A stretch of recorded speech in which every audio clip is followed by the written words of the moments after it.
There's a lot of talk about the Mesoamerican ball game. It was certainly very important to the Mesoamericans, and people often say the losers were sacrificed.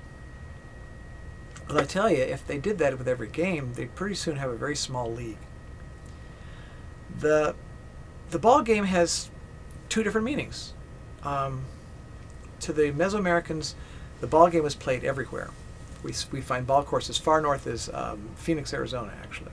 The Hohokam played the ball game in 500 AD. And it was an entertainment.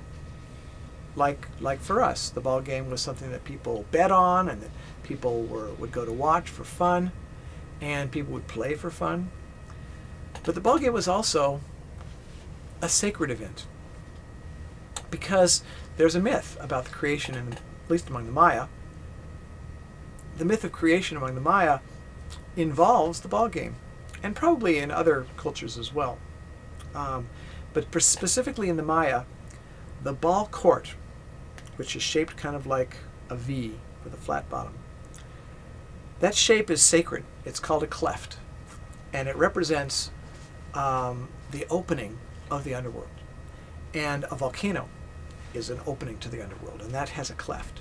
When a plant grows up through the earth and the earth cracks open, that cleft is a sacred cleft that represents the growth of new plants and resurrection and all sorts of religious ideas.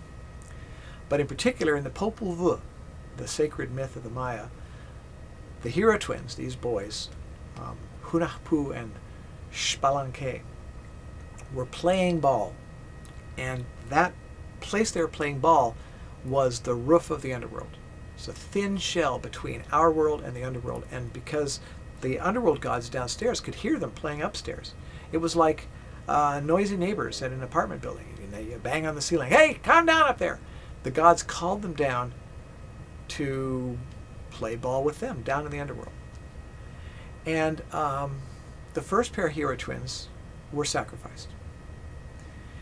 And one of them was buried, and the other had his head hung in a tree. And the head dried out like a skull, and the tree grew fruits, calabash fruits, which were like skulls. And this head eventually convinced a young woman, the called Blood Woman, who was one of the children of the gods, to come close to her, come close to the head. The head said, "Put your hand out, girl."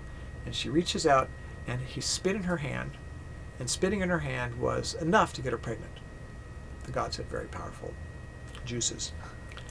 And she gave birth to two more twins. So they're the son of one of the original hero twins, and they were called the hero twins because they played ball again. The gods called them down to the underworld, and although they died and were sacrificed, they were then resurrected, and they came back, and they played tricks on the gods, and they triumphed over the gods.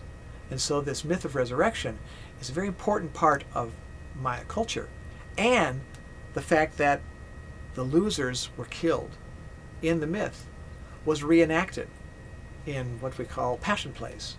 And there are games in which the gods play the hero twins, and the hero twins lose, and they are sacrificed. And that was simply a passion play. It was like putting on a performance in Oberammergau, where they hang a guy on a cross. He doesn't actually die in Oberammergau in Austria or Germany or wherever Oberammergau is. He doesn't actually die, but the reenactment of the crucifixion is a sacred event. Happens once every 10 years. It's a big, big deal. And there's no getting out of it. The game never ends with Jesus winning and not being sacrificed, right? The hero twins were always sacrificed. And so when you read about sacrifice at the end of a ball game, the losers were indeed sacrificed, but it was a set-up game. They had to be sacrificed because that's their job, just as Jesus had to be sacrificed.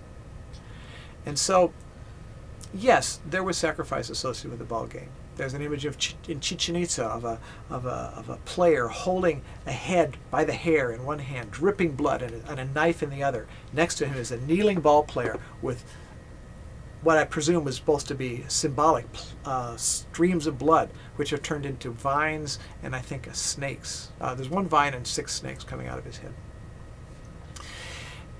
And so this guy's been sacrificed.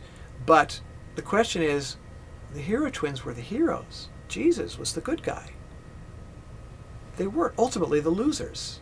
They resurrected and they came back and they triumphed over the gods of death. And that's what's forgotten in this whole thing about, well, the losers were sacrificed. Well, the losers were sacrificed in the Passion Play version. I don't think the losers of an ordinary game were sacrificed. I don't think the losers of an ordinary game were sacrificed.